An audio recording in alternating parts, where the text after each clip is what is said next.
Senhores, eu sou o Keller, sejam todos vocês muito bem-vindos ao Killer Zones. E hoje eu vou contar aqui pra vocês sobre o caso de assassinato mais famoso lá da Inglaterra. Vocês viram aí no título, né? Jack, o Estripador. E já aviso aqui de início pra vocês que vai ser um assunto um pouco mais pesado, vai ser um assunto com uma alta sensibilidade. Então, se tu é sensível em relação a esse tipo de conteúdo, assiste com cuidado, ou não assiste, né? Tamo junto? Bora pro vídeo.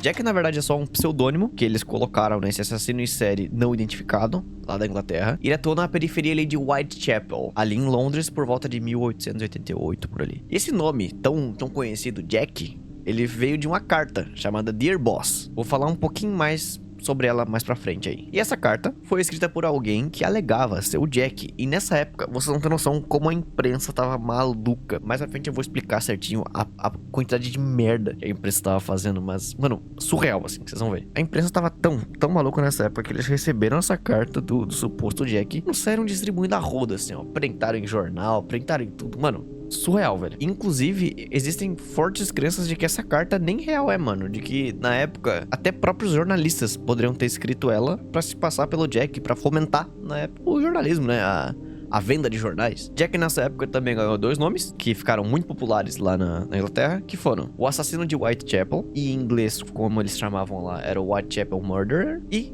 Avental de Couro, e como eles chamavam lá em inglês, Leather Apron. Os ataques que foram atribuídos ao Jack foram ataques que ocorreram principalmente a prostitutas que viviam e trabalhavam ali em bairros pobres próximos de East End. E a forma com que ele assassinava era bem brutal mesmo. Ele fazia alguns cortes na garganta, fazia alguns cortes no abdômen. Teve situações em que ele chegou até a arrancar os órgãos internos das vítimas. E isso de ele arrancar os órgãos internos das vítimas levou na época a surgir uma crença de que ele conhecia e tinha conhecimento sobre anatomia e cirurgia e coisas assim. Então, tipo, nossa, ele é um médico.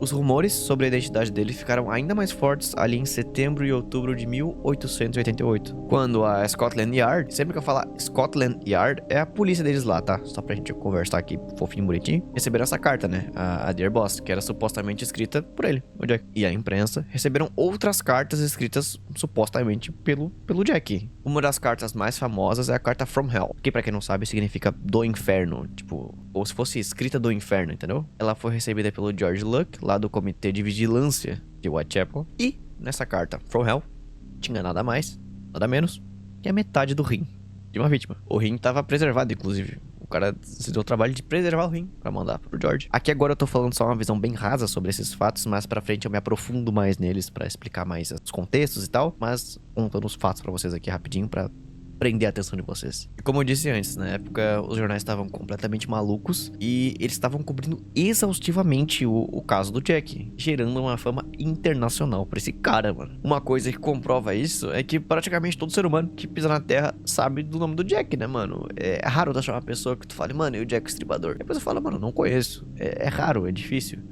Nem tanto. Mas em 1891, teve uma investigação de 11 assassinatos brutais lá em Whitechapel, mas eles não conseguiram correlacionar esses 11 com os outros que aconteceram lá em 1888. A de 1888 foram 5 vítimas: Mary Ann Nichols, Annie Chapman, Elizabeth Stride, Catherine Eddowes e Mary Jane Kelly. E essas 5 vítimas são conhecidas como as 5 canônicas. E todos esses assassinatos ocorreram entre 31 de agosto e 9 de novembro de 1888. Esses assassinatos ficaram, na época, ridiculamente famosos. E eles ficaram tão famosos que acabou virando até, mano, folclore, acabou virando filme, acabou virando, mano, a porra toda. Tanto é que o Sherlock surgiu disso, né, mano? O policial lá da Inglaterra, o policial inglês, que caça os caras, tá ligado? Veio daí. Pra vocês terem uma noção, agora, em 2024, existem mais de 100 suspeitos, né? Que a gente acha que pode ter sido o Jack o Estripador. E uma coisa que dificulta muito fazer essas pesquisas hoje em dia é que todo mundo nessa época já tá morto, né? Foi em 1888, então os suspeitos que a gente tem são pessoas dessa época. E maluco isso, né? Guys, eu acho que pra eu conseguir explicar pra vocês como essas coisas ocorreram da forma com que ocorreram, é importante explicar pra vocês um pouco do porquê que ocorreu dessa forma, do porquê que ele conseguiu agir assim, tá? ali em meados do século XIX, a Inglaterra acabou recebendo um fluxo absurdo de novos habitantes. E eles eram imigrantes irlandeses que acabaram indo pra lá e superpovoando as grandes cidades da Inglaterra, incluindo a cidade que eu citei mais cedo ali, East End. E a partir de 1882, muitos refugiados judeus que conseguiram fugir dos ataques em massa da Rússia cesarista da época e de outras áreas da Europa Oriental, todos migraram para o mesmo lugar. Os irlandeses, os judeus, até alguns imigrantes de outros lugares vieram ao mesmo tempo, que rapidamente fez ela se tornar uma região hiperabitada, né?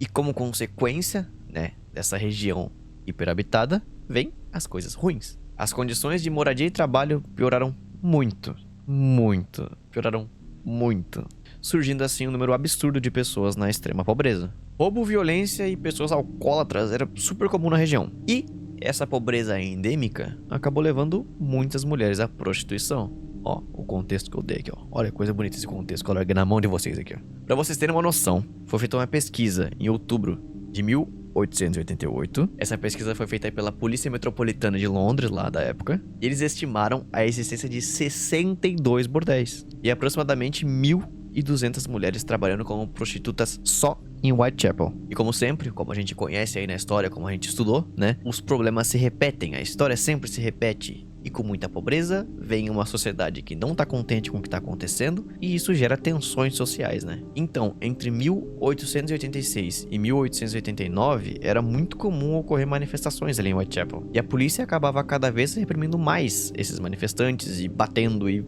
né? Coisa que a gente vê e sabe o que acontece. Essas manifestações acabaram culminando no conhecido Domingo Sangrento. Resumindo aqui o Domingo Sangrento, o que foi, pra não me aprofundar muito no assunto, foi basicamente assim, ó. 13 de novembro de 1887. 11 mil manifestantes contra 2 mil policiais, mais 400 soldados. É, mano. Paia, né? Paia. Antissemitismo, crime, nativismo, racismo, distúrbios sociais e depravação severa eram as palavras que na época tu conseguia definir Whitechapel. Lá era conhecido como o antro da imoralidade, mano. Mano, dá pra fazer uma ligação rápida, visual assim, com quem assistiu Kimetsu aí, o arco do bordel que tem lá, tá ligado? É tipo aquilo, só que pior, né? E nessa época, como esse lugar era dessa forma, ataques a mulheres eram comuns ali em East End. Então acaba sendo meio incerto o número de vítimas que a gente consegue dizer que foram feitas pela mesma pessoa, né? Entre 13 de abril de 1888 e 13 de fevereiro de 1891, 11 homicídios independentes foram reportados pela Polícia Metropolitana de Londres, que ficou conhecido, como eu citei anteriormente ali, como os assassinatos de Whitechapel. As opiniões divergem sobre quais desses assassinatos realmente estão ligados à mesma pessoa, mas pelo menos 5 desses 11, que são as 5 canônicas, a gente tem certeza que é o Jack. A grande maioria dos especialistas diz que os cortes profundos na garganta, no abdômen e nas genitálias, além da remoção dos órgãos internos e mutilações faciais, são um modus operandi bem característico. Então, dá pra ter certeza que foi o mesmo cara que fez, entendeu? Vou falar pra vocês agora sobre os 2 primeiros assassinatos que ocorreram lá, dos 11, né? Que não são um dos 5 canônicos. Mas eu vou contar pra vocês igual, porque vocês podem tirar as próprias conclusões e falar: foi Jack. Vou falar: não foi. Foram a Emma Elizabeth Smith e a Martha Tabram. A Emma foi roubada e sexualmente agredida na região ali de Osborne Street, dia 3 de abril de 1888. Aqui vai ficar um pouco gráfico demais, guys, então se vocês são sensíveis, só avisando vocês, tá? Um objeto afiado foi introduzido na vagina dela e isso fez com que o peritônio dela fosse rompido, o que levou ela a desenvolver peritonite. Ela morreu no dia seguinte no Royal London Hospital. Antes de falecer, ela disse que foi atacada por 2 ou 3 homens e um deles era um adolescente. Na época, a imprensa acabou linkando esse assassinato aos posteriores, mas como eu disse que a imprensa estava maluca, eles estavam fazendo qualquer coisa para dar atenção ao caso, porque, né, vendia e dava dinheiro. As pessoas em si e quem estava trabalhando no caso dizia que não fazia sentido, que era mais provável ser na época uma gangue, alguma coisa assim, que atuava na área ali. A Martha foi morta dia 7 de agosto de 1888, com 39 facadas. A selvageria do homicídio sem qualquer motivo aparente, a proximidade do George Yard, lembra o cara que recebeu a carta from hell lá, que eu falei? E a data, acabaram levando na época as pessoas a acreditarem que, pô, esse também foi Jack. Mas o ataque acabou diferindo das 5 canônicas, já que a Martha, ela foi esfaqueada e não estripada na garganta e no abdômen. E diversos especialistas acabam dizendo que, mano, essa é uma diferença muito grande pra ser o mesmo assassino, né? Mary, Annie, Elizabeth, Catherine e Kelly. O corpo de Mary foi encontrado por volta das 13h40 da manhã, numa sexta-feira, dia 31 de agosto de 1888, atualmente conhecido como Durward Street. A garganta dela foi destroçada por 2 cortes e a parte inferior do abdômen parcialmente aberta por um corte profundo e irregular. E várias outras incisões foram feitas ali pelo abdômen com a mesma faca. O corpo de Anne foi descoberto às 6 da manhã, em um sábado, dia 8 de setembro de 1888, perto da porta de um quintal em Humber Street, em Spitalfields. E, mano, o modus operandi igualzinho o caso da Mary. Garganta degolada por 2 golpes absurdamente grosseiros, abdômen completamente aberto e útero removido. Em um inquérito, uma testemunha alegou ter visto a Anne por volta das 5h30 da manhã, acompanhada por um homem de cabelos escuros e má aparência. Então acho que dá pra dizer que esse é o mais próximo que a gente tem de um retrato falado do Jack, né? Isso, se foi ele, né? Mas é uma das 5 canônicas, então. Agora, ambas, Elizabeth e Catherine, foram mortas de madrugada, numa segunda-feira, dia 30 de setembro de 1888. O corpo de Elizabeth foi encontrado à 1 da manhã na Barner Street, hoje conhecida como Henriques Street, e a causa da morte foi um único brutal e preciso corte na principal artéria do lado esquerdo do pescoço. A ausência de mutilação no abdômen levou, na época, os investigadores a terem dúvida se realmente foi o Jack que fez. Mas na época também surgiram algumas teorias de que ele teria sido interrompido durante o ataque. Digamos que ele estava lá assassinando ela, ele ia fazer o modus operandi dela, e alguém ia ver, alguém estava aparecendo, ou alguém viu. Não sei, né? Inclusive, algumas testemunhas disseram que viram a Elizabeth com um homem naquela noite. Porém, essas testemunhas, quando foram dar o retrato falado, acabou indo pro caralho tudo que eles falavam. Porque umas falavam que ele era loiro, umas falavam que era alto, umas falavam que ele era cheiroso, umas falavam que ele usava roupa cara, que ele usava roupa barata, e acabou ficando incerto. A Catherine foi localizada na Mitre Square, na cidade de Londres, às 13h40 da manhã, 2h40 depois da Elizabeth. A garganta severamente cortada, o abdômen estripado por um profundo e irregular corte. E adivinhem, guys, o rim esquerdo dela não tava lá. A maior parte do útero também foi removido. Um morador da região chamado Joseph Lawand disse que tinha visto um homem loiro e de aparência precária acompanhando uma mulher, que era provavelmente a Catherine. Mas também, como sempre, nessa época todo mundo era muito incompetente, eles não conseguiram comprovar nada e não conseguiram ter certeza de nada. Os caras falavam em confirmar tudo, mano. Era horrível. Os homicídios da Elizabeth e da Catherine foram conhecidos como o evento duplo. E parte da roupa ensanguentada da Catherine foi encontrada num apartamento em Goldstone Street, com uma pichação acima na parede, que ficou conhecido como o grafite de Goldstone Street. E essa mensagem, ela era direcionada aos judeus, de uma forma extremamente pejorativa. Porém, é completamente incerto que quem fez aquilo, né? Se foi o Jack, que foi ele que também grafitou, porque meio que foda-se, não tem como tu linkar uma coisa com a outra. Principalmente porque esse tipo de pichação era comum lá em Whitechapel, né? Era uma desgraça. O comandante da Polícia Metropolitana de Londres, o Charles Warren, ele ficou com medo de que a população visse esse grafite, e como era algo pejorativo aos judeus, ele ficou com medo que fosse reforçar ainda mais o antissemitismo que ocorria ali. Então ele decidiu apagar. Os caras foram lá e removeram a pichação antes do amanhecer, para as pessoas não verem, né? O corpo mutilado e desmembrado da Kelly foi descoberto sobre uma cama, num quarto onde ela vivia na 13 Millers Court, perto de Dorset Street, também ali em Spitalfield. Ele foi descoberto às 10h45 da manhã, numa sexta-feira, dia 9 de novembro de 1888. A garganta foi destroçada até a espinha, quase todos os órgãos internos do abdômen foram removidos, e o coração não foi encontrado. Importante informação, tá? Todos os 5 assassinatos das 5 canônicas foram feitos ou no final do mês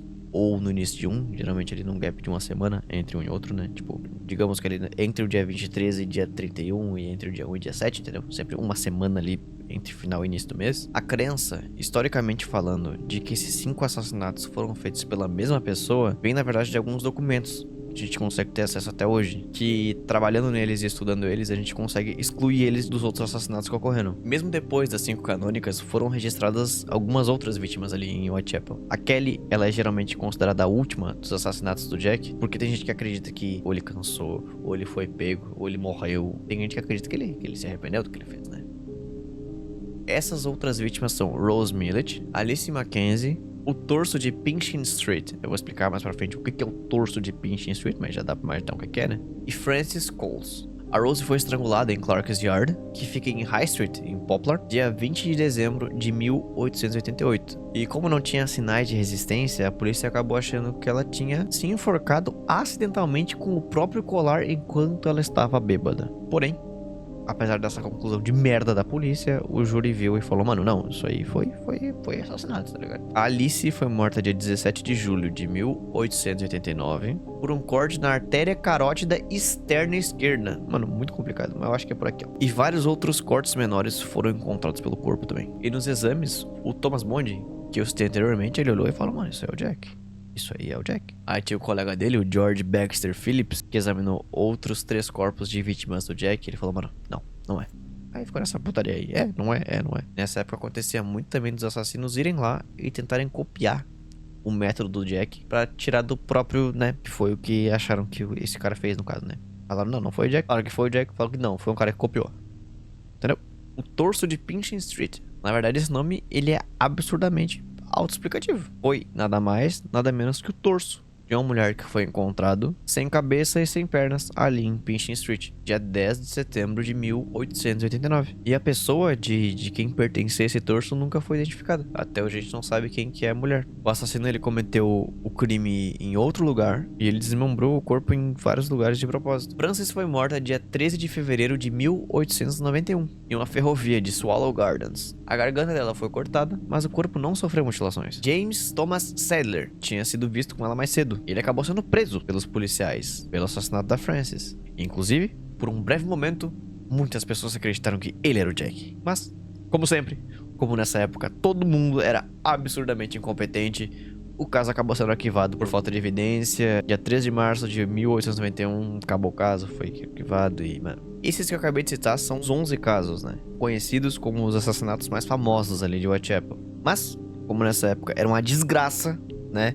Tem alguns outros assassinatos também que ocorreram ali que foram intrigantes. Por exemplo, a Fairy Faye. Ganhou até um nome o caso. Esse foi o apelido que eles deram para denominar a vítima encontrada dia 26 de dezembro de 1887. E essa vítima da Fairy Faye, ela é antes da primeira vítima do Jack que a gente tem certeza, né? Que foi em 88. Ela foi encontrada mutilada e com uma estaca através do abdômen dela. E eles acabaram linkando esse caso ao Jack por causa do caso da Elizabeth, em que ele introduziu o objeto afiado na vagina dela. Mas... aí vem o pulo do gato. Vocês têm noção, olha só, mano, que brisa. Vocês têm noção que esse caso é um caso famoso, o caso da Fairy Faye, mas nessa época tava tanta putaria, tava tanta coisa acontecendo, todo mundo maluco, a imprensa louca, que na verdade a gente nem tem certeza de que esse caso realmente existiu. A gente não sabe se a Fairy Faye realmente foi uma mulher que foi assassinada, assim. Surgiu meio que essa mitologia aí, mano, de que não sabemos se é ou não, mano. Só que não é bem assim, tipo, como é um caso muito antigo, né, 1888, se tu for ver nos arquivos lá de... perto do Natal ali de Whitechapel, não tem nenhum assassinato, não tem nada. E isso nos leva a crer a duas coisas. Ou realmente é uma mitologia, e como nessa época tava todo mundo maluco, foi criada essa coisa, porque é assim que os folclores e os mitos são criados, né? A gente cria eles porque a gente não consegue entender as coisas. Ou os arquivos acabaram se perdendo com o tempo, devido justamente ao caos que tava nessa época, né, mano?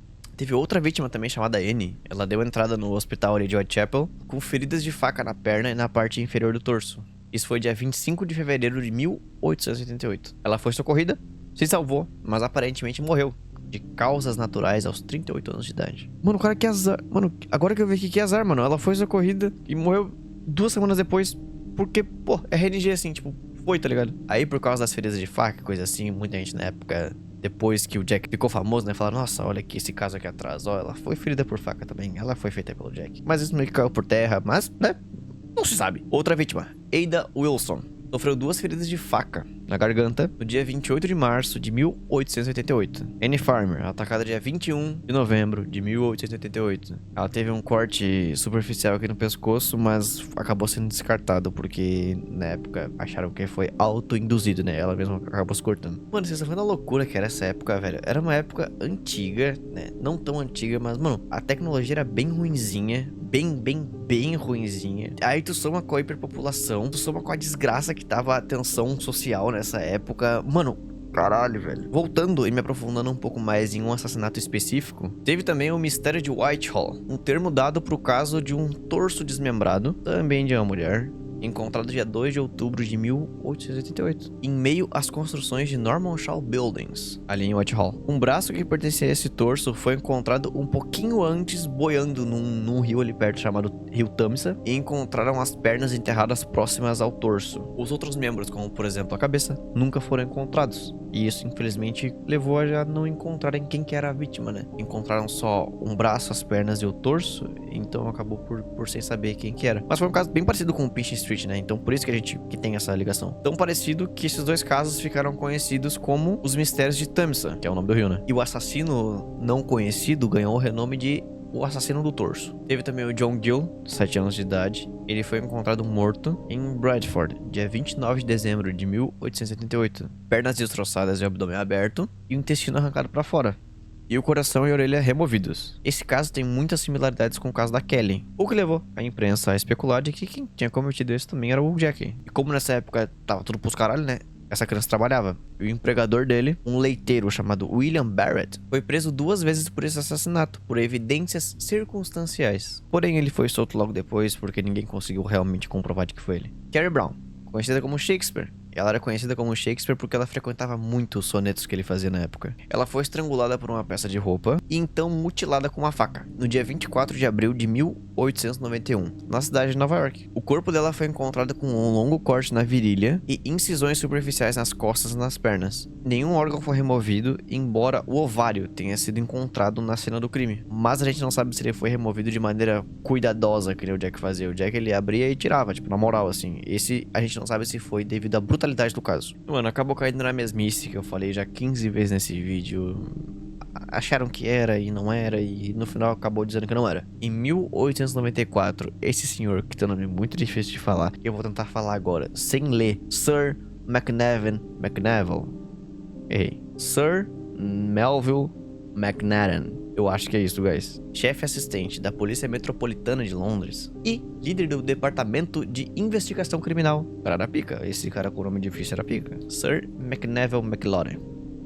Ele escreveu um relatório que atestava que o assassino de Whitechapel, que é o Jack, tinha matado apenas 5 pessoas. Aí foi lá um cirurgião e estudou o caso também, leu os documentos e falou: não, essas outras 5 aqui também fazem parte das 5 canônicas, então são 10. Então, tipo, é foda, tá ligado? A gente não consegue ter uma certeza. Aí, além do Sir Melville McNaden, teve um policial também, cirurgião, o Thomas Bond. E dia 10 de novembro de 1888, ele mandou também uma carta, ele estudou o caso, viu como é que era, e ele falou: mano, as 5 canônicas, é isso aí. E, mano, é isso, tá ligado? Gravou. Ele cravou que era. Algumas investigações forenses também afirmam de que esses 5 foram feitas pelo mesmo homicida. Mas como sempre, como é história, e sempre história tem vários gaps, e esses gaps a gente consegue, se a gente quiser, estudar os casos e ter a nossa própria opinião. Na época, alguns autores como Stewart P. Evans e Donald Rumbelow argumentaram de que na verdade as 5 canônicas é só um mito ligado ao estripador, que na verdade só 3 casos têm ligação com o Jack: o da Mary, o da Annie e o da Catherine. E o da Kelly e o da Elizabeth não foram. Aí vem outros autores que já supõem que na verdade são 6 homicídios, e incluem o da Martha no meio. Dizem que a Martha e a Kelly são obras do mesmo assassino. Aí vem um doutor chamado Percy Clarke e diz que não, que na verdade são 3. Então, tipo, é foda, tá ligado? De saber realmente se foi isso ou não. No final a gente acaba se atentando ali às coisas que a gente tem certeza, mas é tudo meio foda, né, mano? Alguns documentos sobreviventes da polícia dessa época conseguem nos dar um pouquinho da noção de como eram feitas as investigações na era vitoriana. Várias equipes conduziram vários inquéritos em cada casa de Whitechapel. Então eles foram de porta em porta, literalmente. Material forense era coletado e examinado. Gente, eu tava falando aqui há 30 minutos e eu não estava gravando. Então, os últimos 30 minutos eu vou ter que repetir tudo que eu falei. E esse método de investigação, ele é tão sólido, ele é tão bem feito que, mano, é basicamente o mesmo sistema que a gente usa até hoje em dia. Então, nessa época, mais de 2.000 pessoas foram entrevistadas, mais de 300 foram investigadas e mais ou menos 80 ali foram detidas. Alguns cidadãos voluntários ali de East End, conhecidos como o Comitê de Vigilância ali de Whitechapel, eles, mano, estavam muito satisfeitos e eles mesmos começaram a patrulhar as ruas em busca de pessoas suspeitas. Porque tava todo mundo com muito medo, né, mano? E além do medo, eles estavam muito insatisfeitos com o que a polícia tava fazendo. Porque a polícia, apesar de estar fazendo esse trabalho sólido que eu falei, mano, eles eram muito animal, né? Vocês viram tudo que eu falei pra trás aí. Inclusive, eles pressionavam muito o governo pra eles aumentarem o preço em relação às informações dos assassinos. E chegaram a contratar até detetives particulares pra conduzir alguns inquéritos independentes deles mesmos, assim. Então, tipo, açougueiros, cirurgiões e médicos eram os principais suspeitos dessa época, devido às mutilações que o Jack fazia. Então era alguém que sabia cortar carne ali, tá ligado? Tem até uma nota da polícia de Londres, escrita por Henry Smith, dizendo que todos os açougueiros locais foram investigados, mas acabaram sendo inocentados. Tem também um relatório do inspetor Swanson, que confirma que nessa época 76 açougueiros foram intimados e o inquérito ficou investigando todos os empregados do setor por 6 meses. Então, tipo, mano, ficaram muito tempo na bunda dos açougueiros, tá ligado? Aí, como sempre, né, algumas figuras da época acabaram dando a opinião delas em relação ao caso. E uma dessas pessoas foi nada mais, nada menos que a Rainha Vitória. Ela foi lá e falou, pô, quem fez isso aí foi um açougueiro. Ou foi a rapaziada ali que faz a exportação do gado. Porque nessa época a Inglaterra exportava gado pra toda a Europa, basicamente. Aí o Whitechapel ficava bem próximo das docas ali, onde os barcos atracavam. Mas aí eles foram lá, investigaram e viram que os barcos, por atracarem nas quintas e nas sextas e saírem sábado e domingo, não fechava as datas, tá ligado? No final de outubro de 1888, Robert Anderson pediu pro policial Thomas Bond, né, o que eu citei anteriormente, dar a opinião dele em relação às habilidades cirúrgicas do assassino. E a opinião do Bond acabou sendo um dos primeiros casos conhecidos de perfil criminal. As conclusões do Bond, elas foram feitas com base nas primeiras 4 vítimas canônicas. E ele falou assim, ó: não existem dúvidas que todos os 5 primeiros foram cometidos pela mesma pessoa. Nas 4 primeiras, as gargantas foram abertas da esquerda para a direita. Apenas no último caso é impossível saber qual a direção em que se deu o corte fatal. Mas a principal artéria do pescoço foi encontrada esmagada na parede, perto de onde a mulher estava posicionada. Todas as circunstâncias levam a crer que a mulher deveria estar disposta por baixo quando o crime ocorreu. E em todos os casos a garganta foi a primeira a ser cortada. O Bond discorda completamente que o assassino tinha qualquer conhecimento científico ou até mesmo anatômico, ou até mesmo técnicas de um açougueiro. Na opinião dele, o Jack era um homem de hábitos solitários, sujeitos a ataques periódicos e sadismo de mania sexual. E a natureza das mutilações indicavam hipersexualidade. O Bond também atestou de que esse impulso homicida também tenha sido desenvolvido devido a condições mentais doentias e vingativas, ou que sua mania religiosa tenha sido um engate para tal doença. Mas todo mundo que trabalhou o caso, e até mesmo nós aqui, não faz muito sentido, né? Não encaixa muito bem, não parece plausível. Focando um pouco nesse assunto de hipersexualidade que o Bond falou, também tinha opiniões de que, apesar de não ter nenhuma evidência de tentativa de estupro das vítimas, alguns psicólogos da época acreditam que o assassino ele penetrou as genitálias das vítimas, como por exemplo a da Elizabeth, com facas e coisas assim, e deixou elas em posições sexualmente degradantes, indicando que sim, nos crimes ele teria algum prazer sexual. Mas, como sempre, voltando na porra do assunto, nada disso é certo, é só um monte de especulação. Finalmente, tá? Finalmente agora, vamos falar dos suspeitos. As datas dos crimes, elas se concentram perto dos finais de semana e feriados. E a ocorrência dos assassinatos em ruas próximas indicam que o assassino era alguém que era empregado ali perto, era alguém que trabalhava ali por perto. Alguns pensam que o homicida era uma pessoa educada e rica, um médico ou um aristocrata, e se aventurou em Whitechapel após deixar a segurança da região onde morava. Alguns pensam que não, que era uma pessoa pobre. E essas hipóteses realmente acabaram se enraizando na cultura da época, e acabou gerando uma puta desconfiança em relação aos médicos. Então pessoas acabaram indo menos nos médicos, nos hospitais por causa disso, cara. Porque daí soma tudo, mano. Soma a insatisfação social que eles estavam na época, a grande disparidade social econômica que tinha também na época, com menos informação ainda do que tem hoje. Vai lá e fala, mano, olha só, sabe o cara que tá matando essas mulheres aí? É um médico, pô. A rapaziada fala, pô, não vou mandar médico então. Não vou mais. Alguns suspeitos foram considerados o assassino anos depois dos homicídios. E alguns foram ligados ao caso através de alguns documentos contemporâneos que tem até hoje, que na época não foram considerados pela polícia. Existem várias teorias sobre a identidade de quem é realmente o Jack, mas até hoje nenhuma se confirma. Inclusive até hoje, se tu for estudar por toda a história, tem mais de 100 suspeitos que podem ter sido ele, mano. Durante os assassinatos do Jack, a polícia recebeu centenas de cartas. Algumas úteis e várias completamente inúteis. Centenas de cartas diziam ter sido escritas pelo próprio Jack. mas apenas 3 dessas centenas chamaram realmente atenção. A Dear Boss, que eu citei antes, a From Hell, que eu citei antes, e tem uma que eu não citei, que é um cartão postal chamado Saucy Jack. A carta Dear Boss, datada dia 25 de setembro e carimbada dia 27 de setembro de 1888, foi recebida pela Central News Agency e logo depois foi mandada para Scotland Yard. Lembra? A polícia. Inicialmente ela foi considerada falsa, mas 3 dias depois de ser aberta, quando a Catherine foi encontrada com as orelhas parcialmente arrancadas, na carta o autor prometia arrancar as orelhas das damas, mas tinha um porémzinho ali na carta que era que essas orelhas seriam mandadas pra polícia, que foi o que não aconteceu. Então essa carta acabou ficando meio de lado assim, mas ainda assim tinha ali uma ligação, né, com o caso. O nome Jack, o estripador, teria sido usado primeiramente pelo signatário, pelo cara que realmente mandou a carta, e ganhou fama mundial após a publicação. A grande maioria das cartas seguiam o mesmo tom ameaçador. Algumas fontes alegam de que uma carta datada de 17 de setembro de 88 foi a primeira a usar o nome Jack o Estripador, mas muitos especialistas acreditam que essa carta foi implantada na polícia no século XX ali. O cartão postal Saucy Jack foi carimbado dia 1º de outubro de 88 e recebido no mesmo dia pela Central News Agency. O estilo da letra era extremamente similar ao estilo da letra da Dear Boss. Mencionava que 2 das vítimas foram mortas bem perto uma da outra, que no caso estava citando o evento duplo, né, que eu citei lá atrás. Foi sugerido que essa carta foi escrita antes de acontecer, então realmente premeditada, né, mas a gente não tem certeza também. A carta From Hell, que é a mais famosa, foi recebida por George Lusk, 16 de outubro de 88. A escrita não se assemelha com as outras 2 anteriores. A From Hell veio dentro de uma caixa de madeira, e dentro dessa caixa de madeira também tinha a metade de um rim. Vocês lembram lá atrás que a Catherine tava sem o rim? Então, aí na carta ele tava dizendo que a outra metade ele tinha cozinhado e comido. Ah, e esse rim na caixa tava preservado em etanol, então o cara sabia que etanol preserva carne, aparentemente. O rim foi examinado e realmente era um rim esquerdo de um ser humano, mas não tinha como tu fazer nenhuma ligação biológica com a Catherine na época, aparentemente. Então acaba por não saber se era dela.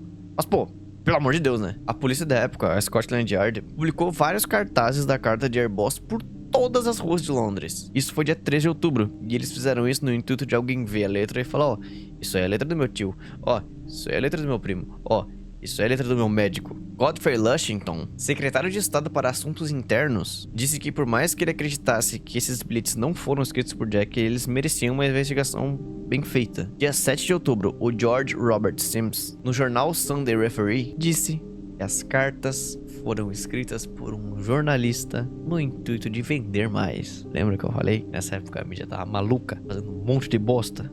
Então, alguns policiais alegaram que identificaram um jornalista específico que teria sido o autor da carta Dear Boss e do bilhete postal. O jornalista foi identificado como Tom Bullen em uma carta do inspetor-chefe John Littlechild por George Sims, dia 23 de setembro de 1913. A gente avançou uns bons aí, quase 20 anos. Também teve um outro jornalista chamado Fred Best, confessou agora, em 1931, que ele e um colega do jornal The Star escreveram algumas cartas e assinaram com o nome do Jack. E fizeram isso com o interesse de aumentar as vendas na época, mano. Caralho, meu Deus do céu. O caso do Jack foi um real divisor de águas em relação a como os jornais e os meios de comunicação lidam com esse tipo de informação. Tem que ser uma coisa muito minuciosa, né, mano? Porque afinal, o Jack não foi o primeiro assassino em série, mas ele foi o primeiro a causar um frenesi mundial na mídia, mano. Ficou todo mundo maluco. Pra vocês terem uma noção, ali por volta de 1850, teve uma reforma tributária que permitia a circulação de jornais por um preço menor. Olha só, pra vocês terem uma noção da merda. Ali em 1850 teve uma reforma tributária que fazia esses jornais serem feitos de uma maneira mais barata. E isso acarretou em fuder muito mais lá em 88 na frente, né? Em 1888, que é a época do Jack. Porque, mano, tava tudo sendo feito muito barato. Os folhetos chegavam a custar 1 penny, que é equivalente a 4 reais. Então, mano, os caras faziam a rua do bagulho e botavam na rua e vendia muito. E escrevia carta fingindo que era o Jack. Falava que era o Jack, não era. E as pessoas compravam. Falava, caralho, eu tô ficando maluco, vou matar meu médico. Ali no início de setembro, após o homicídio de Mary, o Manchester Guardian reportou assim, ó. Falou: ó, gente, qualquer que seja informação de posse da polícia tem que ser mantida em segredo. Mano, piora. Chegou um ponto em que os jornalistas começaram a ficar muito bravos, porque a polícia começou a esconder um pouco mais o que estava acontecendo, para eles poderem trabalhar sem ter a mídia atrapalhando, que eles começaram a inventar informações, pô. Começaram a inventar informação e foda-se. O jornal Manchester Guardian, da época, ele postou assim, ele falou, mano, olha só, o assassino é o avental de couro. botou o nome no bagulho. Só que, mano, principalmente quando a gente tá desesperado, a gente quer achar alguém, mano. Acharam alguém. Tipo, inventaram esse nome e conseguiram achar alguém pra encaixar nesse nome. Acabou sendo um judeu morador lá da época, o John Pizer, que ele fazia calçados de couro.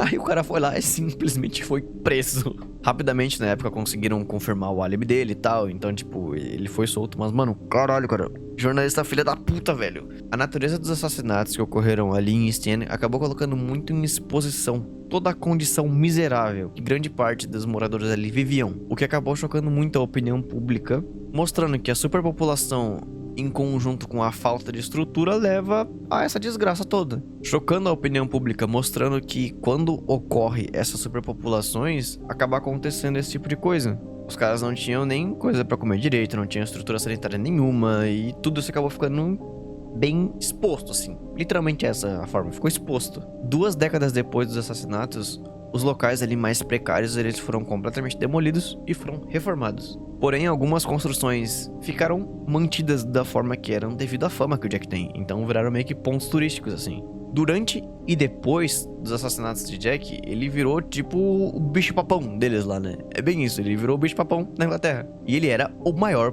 pesadelo das crianças. Os pais iam botar a criança na cama, ele falava, o Jack vai vir te pegar. E a criança falava, ih, cara, eu vou ter que dormir. As ideias, mano. O Jack botava tanto medo que ele chegou a ser conhecido até como um fantasma. Então, tipo... Mano, o cara virou um demônio mesmo, assim, tá ligado? E ali na década de 60, ele foi retratado como um símbolo da aristocracia predatória. E ele era retratado como um cavalheiro de vestes chiques. E mais pra frente acabou se tornando até um personagem de história de terror, mano. Emprestando alguns elementos da existência dele até pra alguns personagens muito famosos, como Drácula e Frankenstein. O legado ficcional do Jack acabou disseminando em diversos gêneros, assim, de várias coisas. Ele virou folclore, ele virou bicho-papão, ele virou um fantasma, ele emprestou roupa pro Drácula, ele emprestou não sei o que pro Frankenstein, tá ligado? Mano, teve romance policial, teve o próprio Sherlock Holmes e, mano, teve até uns etis japoneses, que pra quem não sabe, esquisito. E, pra finalizar aqui, vou contar pra vocês um fato interessante. Existe um museu chamado Madame Tussauds, que lá tem diversas estátuas de diversos assassinos. E quase todos esses assassinos são bem menos famosos que o Jack. Mas nesse museu não tem o Jack. Segundo a entidade do museu, é desencorajador tu moldar uma pessoa cuja aparência não existe. E isso acabou gerando um pensamento inglês que é, mano, o Jack acaba sendo apenas uma sombra. Senhores... Ai, devo admitir, esse vídeo foi longo pra caralho, mano. Nossa, mano, eu tô falando há muito tempo aqui, velho. Mas é isso, eu espero que vocês tenham gostado. Eu espero que vocês tenham aí curtido esse vídeo mais longo. Teve um ponto do vídeo, gente, que a minha câmera, pra quem não sabe, ela para sozinha. E ela parou de gravar e eu dei play. E eu não dei play. E eu fiquei 30 minutos falando sozinho, cara. Eu fiquei 30 minutos lendo e falando. Ai, meu Deus. Enfim, é isso. Espero que vocês aí fiquem todos muito bem. Agradeço de coração a todos vocês que estão me apoiando aqui. Peço perdão por não ter feito esse vídeo antes, mas eu tava sendo incompetente. É isso, guys. Muito obrigado pela presença de todos vocês aqui. Um beijo. Beijo.